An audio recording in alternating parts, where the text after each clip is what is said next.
Barcelona, 22 points as advantage over Aleix Espargaro, and coming into this German Grand Prix at the Saxon ring. Red flag clears, the green flag clears at the back of the grid, and Quartararo will sweep up the inside of Bagnaia, the pole man to take the lead into the first corner. Off the line, Gian Antonio still holds 5th place, and Jack Miller still maintains 6th. Corner, just like he did in Barcelona 2 weeks ago. This is what he needs. Clear track in front of Espargaro. You've got to say, really, on paper throughout this season, our top 3 men in this World Championship. Quartararo, one rider who did go backwards off the line, Jorge Martin. He started in 8th position, he's dropped 2. Vinales is a pretty teammate, Aleix Espargaro in 3rd place. So end of lap 1, Quartararo, Di Fabio Quartararo, a clear nudge there on the right-hand side of Pecco Bagnaia's Ducati. More than happy to charge through it, but Quartararo held that tighter line and was able to get back up the inside of the phase of the race where it really should have the advantage over Bagnaia's hard rear tyre. How brave was that by Zarco? Unbelievable, flat out in 5th gear, 200 places now in P3. Aleix Espargaro just had to play the long game there. He had to let that one go. The Aprilia, you got the indicator on the left-hand side of your screen next to Jack Miller's name. That indicates his long lap penalty. Quartararo and Bagnaia starting to stretch away from the chasing pack. Quartararo the side, and Quartararo just, well, there wasn't a lot of room for one motorcycle to get in there. There was Quartararo on this 3rd lap. You feel if it's going to have a particular advantage, it's got his advantage at the moment is around half a second over Pecco Bagnaia. Zarco maintains 3rd. He's as the fastest lap to Fabio Quartararo, a 1:21.5, 4/10 quiz. World Championship hopes extinguished permanently now for Pecco Bagnaia. He was Quartararo coming into this German Grand Prix. It's a disaster for Pecco Bagnaia in the World Championship. Surely that is game over for Pecco Bagnaia and Ducati. So Mir's got into that yellow flag zone and gone down. There's the helicopter shot. Second bike in your picture. He's lost there, isn't it? Pecco Bagnaia, look at this, coming through the corner. Yeah, the rear just steps out over 50 degrees. Yellow flags are out everywhere. Miller comes into the long lap penalty. Another disastrous day for the factory Suzuki team. It's all gone south since the Hamamatsu. Well, Luca Marini said pre-race this was going to be a battle of survival. He wasn't wrong, was he? Now his championship hopes have completely gone.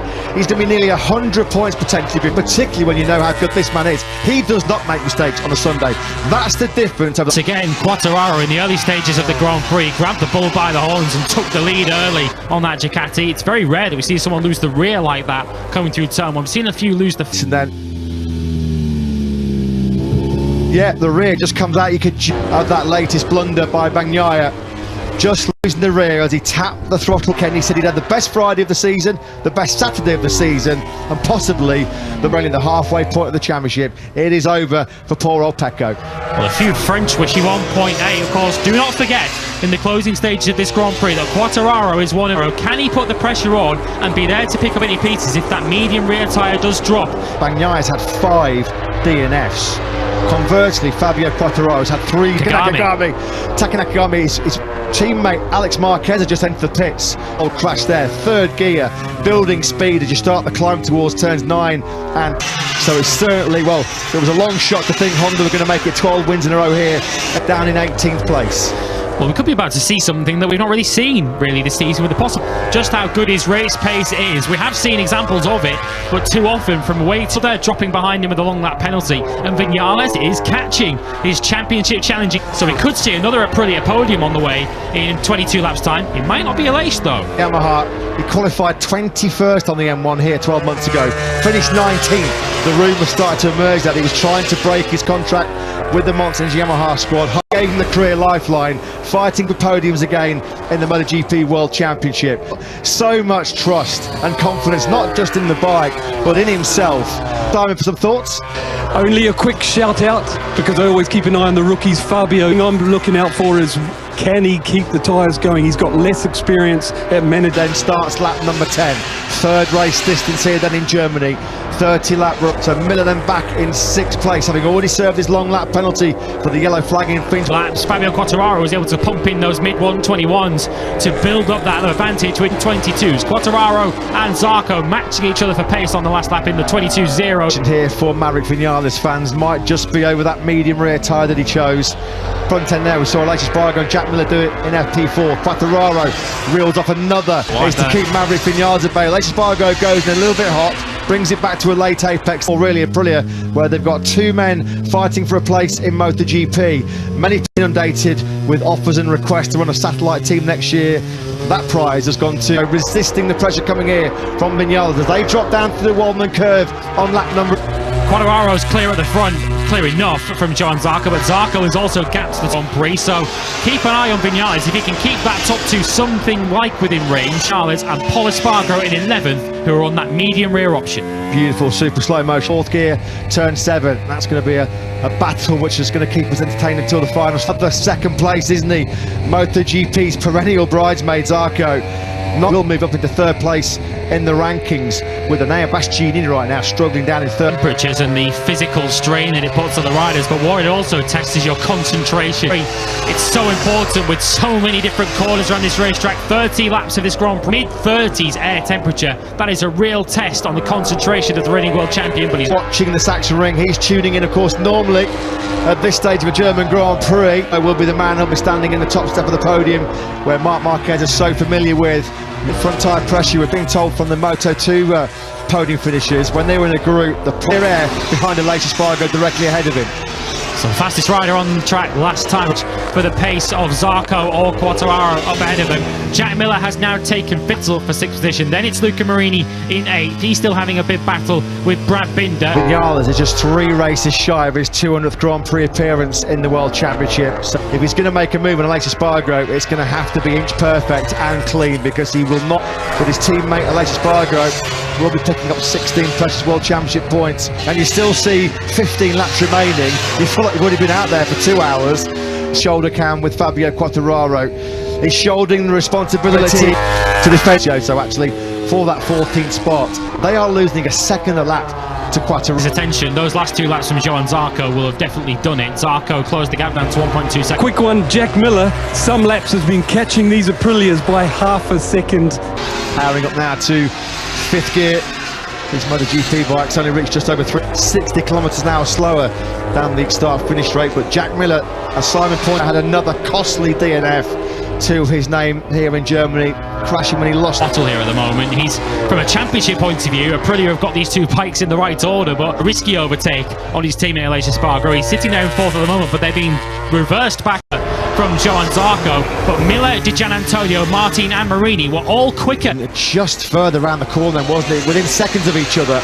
Bagnaia and Mir too as well. It's going to be nil fire again for the factory Suzuki team. End of the season now then, with Quartararo for the first time 2 seconds, or nearly 2 seconds clear. The older of the Espargaro siblings as they drop down through the high-speed Waldman right-hander. So that might be a bit of a headache posed for the Australians. The Gianantonio putting for Martin and Marini. Quartararo's been given the hurry up though, and he's responded. That's 3 Zarco's challenge looks to have been settled down for now, but this, as you say, Grand Prix, ironically, for crashing in a yellow flag zone caused by the rider at the front of this queue. Fighting back, and Vinales goes way out wide. That's promoted. Jack Miller's quite a... Through that high-speed turn number 8, 3rd gear, you're really building up speed to hit only nearly a full calendar year after his last Yamaha rostrum in Assen 12 months ago. By the standing start, but he still increases his advantage over Zarco. There is a thoroughly... He's slipping out of his control, down the head into the first corner. He's absolutely livid. Fabio Quartararo at the moment cruising to another victory. Vinales has got a problem, Matt. He's now down to Vinales on the previous lap. It's continuing to halt the Aprilia man. He's now down to 10th. He's then dropping through the Waldman curve. When he had that moment into turn number 8, the moment there, I'm not quite sure whether there's some technical issues he's got with that factory Aprilia. He's pitted now as Maverick Vinales. So down the bottom of the hill into the Saxon curve, he was trying to be really hard on the brakes to try and unlock it, then get stuck on for Maverick Vinales. That engage coming through turn number 8 was pretty forced. Vinales can do about that. These rear ride height devices have made these high-tech modes. That's cost Maverick Vinales a podium here in Germany. Yeah, we saw Brad Binder have a problem not too dissimilar in this Grand Prix. So Aleix Espargaro's no longer got his teammate for company, but he's now got position in Mugello and 14th in Catalunya. So it'll be a welcome team, which has been his home for the last couple of seasons, and a podium finish is just up the road. Here to defend the hard-charging Jack Miller. It looks like just a matter of time, doesn't it, for the other to tweet. The Gianantonio, Martin, Marini and Binder. Martin has got himself to the head of that. And Ea Bastianini has now moved himself up into 10th position. You can just see in the background there. This might be like a bare knuckle fight late on here in Germany. Brad just wonder with that lack of experience maybe in terms of tyre management, just drop off in terms of rear tyre life. Simon, down to you. Just to put the Aleix that failed on Maverick's bike, but the one that Aleix runs. Observation as always, no question, a major tech malfunction has denied Maverick Vignale. Jack Miller then got the inside of Aleix Espargaro. That was a brief experience for the Australian. Into the pits. Alex Marquez on the LCR Honda off throttle high side going into the first corner, and FP1 on Friday. What's brought poles. And coming past Jorge Martin, what a good run of form Marini's having at the moment. He's had back-to-back. Can 2022 get any worse for Honda and HRC? Taka Nakagami having a third big tumble of the weekend through the high-speed turn number 8. Now Paul Espargaro.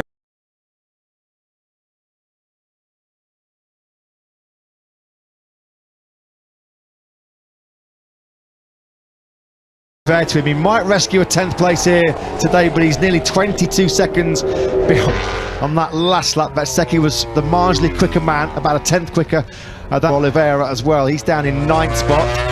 Just wonder how much Ea Bastianini is regretting that of this Grand Prix. Jack Miller now back into the 122s, and Marini wanting high of the factory Aprilia, but he can't get it stopped into turn 1. Will it be third time lucky in the trying to attack Aleix Espargaro?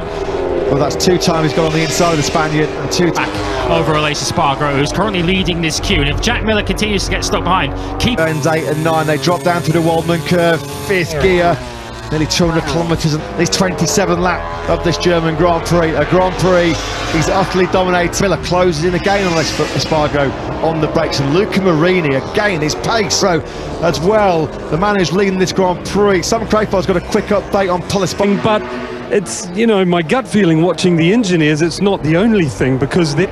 Yeah, thanks for that update then, Simon. It's painful to ride that Honda right now. Podium contention firmly in the hands of these two men. Aleix Espargaro today surely by Quartararo. Miller gets the pit board. He'll see that it is run wide. That's Jack Miller ahead of Aleix Espargaro. So did Aleix Espargaro run wide into turn 1? At the end of 2022, he said he wasn't going to let his head get down. He wasn't going to get dejected. Massimo Rivola sees potentially a podium finish. Gone 8 and 9. You could just see he's got no stability on the throttle through that fast seat. Fabio Quartararo crosses the line. Miller then will lead Aleix Espargaro over the line. He's got a comfortable at the moment in the 122s as Aleix Espargaro falls back into the clutches of Luca Marini. Dropped up ever so slightly, so 5th position might be the best that the BR46 rider can. With a 14th place in Mugello, a real tough Barcelona battle too. We've been released by Ducati as well. This is a real show of Jack Miller operating on a completely different level. There's going to be 20 MotoGP World Championship. It was never really under any doubt once he made the move on the internet in Le Mans a few weeks ago. But it's a luxury cruise in the Sachsenring. It's another 2nd place for him on the Prima Prama Ducati. All credit to Aleix Espargaro. Ahead of him, Miller's got half a second in his pocket over Aleix Espargaro. That spurt.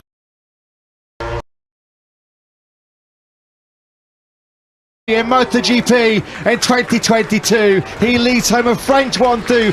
He took 3rd late on from Aleix Espargaro. He comes over the line in 4th here, Aprilia man. Luke top 10. There's going to be points of Bezzecchi, Fernandez, Morbidelli, Dovizioso. Let's hear the post-race thoughts, the immediate reaction of, I'm sure, a delighted World Championship battle. Will it be the devil? El Diablo here, conquering, grueling heat. From pole position by Ducati's Pecco Bagnaia. Fabio Quartararo away well too on the factory MR. Quartararo and Bagnaia into turn 1. Zarco less so. He didn't get such a good launch. Dreamt of the perfect launch off the line. Got up the inside of Bagnaia. Toughed it out on the brakes into first. Fundamentally key in this 30-lap race. Quartararo then from Bagnaia and the latest shot here down to turn 12, but he is not close enough to make an early move on Fabio Quartararo. Up the inside of Luca Marini, he's up into P7. Classic move, trail braking into final corner, then from inch perfect here. Oh, Bagnaia did get through, but coming through was aggressive in front. A real statement of intent from Fabio Quartararo. The door was open. Pecco Bagnaia was not going to get this up without a fight.